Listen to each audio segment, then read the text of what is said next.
I'm Andrew. I'm Aiden. And this is NAC News. Hi, I'm Kara. My name is Sai. I'm Michaela. I'm Ovid. Andrew. My name's Aiden. And we're your broadcast team, NAC News.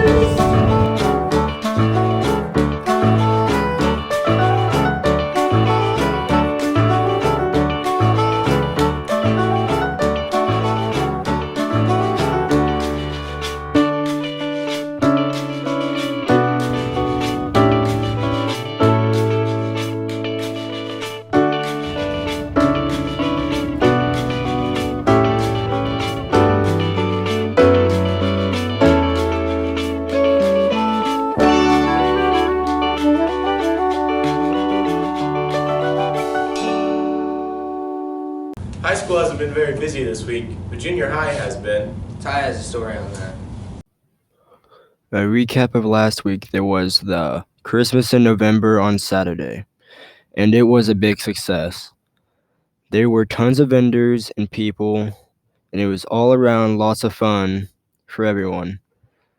Now onto this week. On Monday, there was a junior high boys and girls basketball game against DCAB, and it ended in the victory of the boys and the girls. There was also a girls' state presentation on Monday.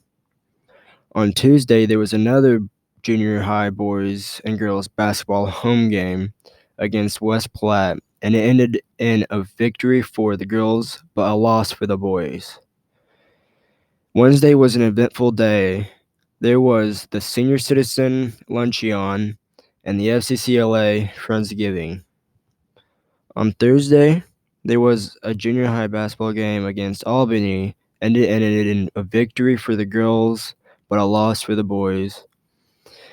And next week, there will only be 2 days of school due to the Thanksgiving break. Guilty or innocent? Kara has a story about the Rittenhouse case. On Sunday, August 25th, 2020, during a protest, Kyle Rittenhouse, 17 years old at the time, shot 3 people and killed 2. The 2 that were killed were 36-year-old Joseph Rosenbaum and 26-year-old Anthony Huber, and the one he injured was 26-year-old Gage Grosskreutz.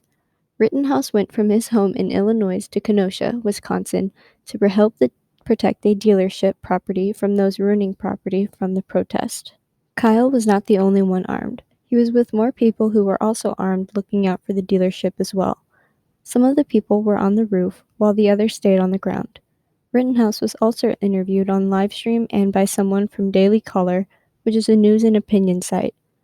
Rittenhouse also tells another videographer that he was pepper sprayed by someone in a crowd around the property. Around 15 minutes before the first shooting, Rittenhouse even has an exchange with police officers and explains that he is protecting the property and helping those in need of any medical assistance. Eventually, after the interviews, Rittenhouse leaves the property and onto the streets. On the first shooting, there was a gunshot from an unknown fireman. Rittenhouse was being pursued by a group of people, and when he turned toward the sound of the gunshot, someone lunged at him, which Rittenhouse then shot 4 times, killing the man. The second shooting, people yell, "That's the shooter," which then Rittenhouse runs and falls.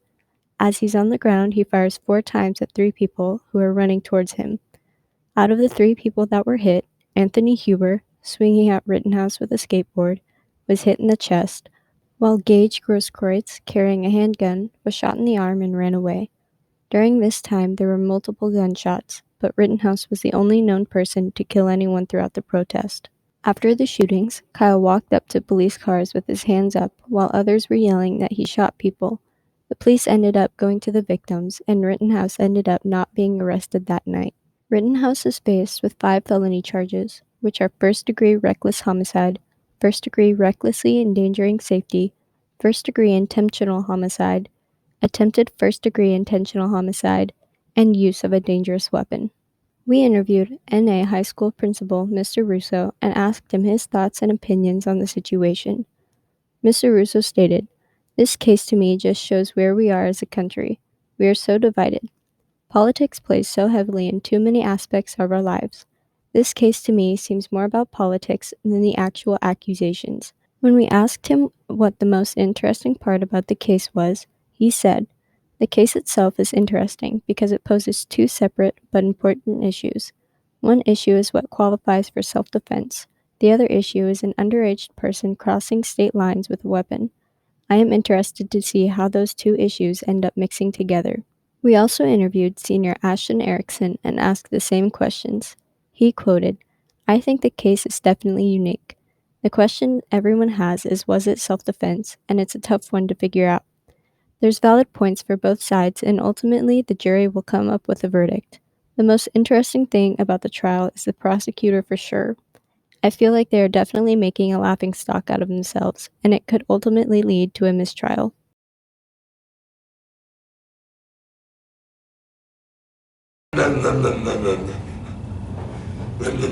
You gotta slow down, man.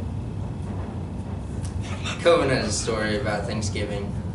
21. The Plymouth colonists and the Wampanoag shared an autumn harvest feast that is acknowledged today as one of the first Thanksgiving celebrations in the colonies. For more than 2 centuries, days of Thanksgiving were celebrated by individual colonies and states. Speaking of Thanksgiving, our FCCLA had a Friendsgiving Wednesday. I asked Miss Neal, the FCCLA advisor, questions about Friendsgiving. The first question I asked her, is Friendsgiving an event where just FCCLA members attend, or do other people attend that aren't a part of the FCCLA? She said, FCCLA Friendsgiving welcomes all FCCLA members, and this year we invited the board members and administration to eat with us before their board meeting. I also asked her, do you have any community events during November or December? She said, November and December are filled with community events.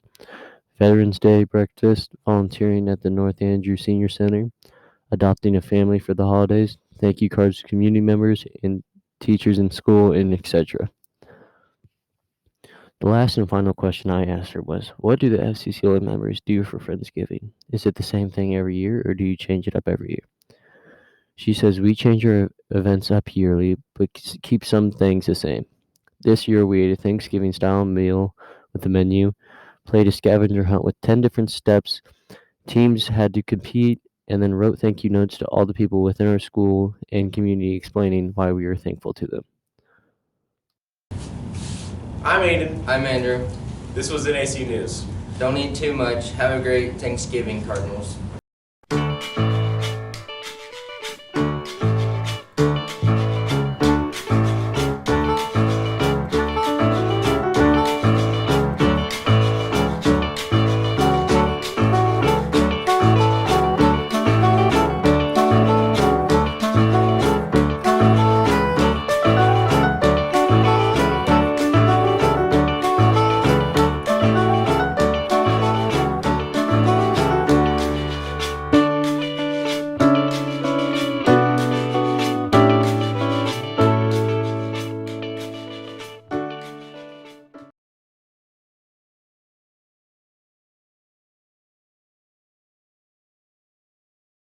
These mashed potatoes are so good. Ready?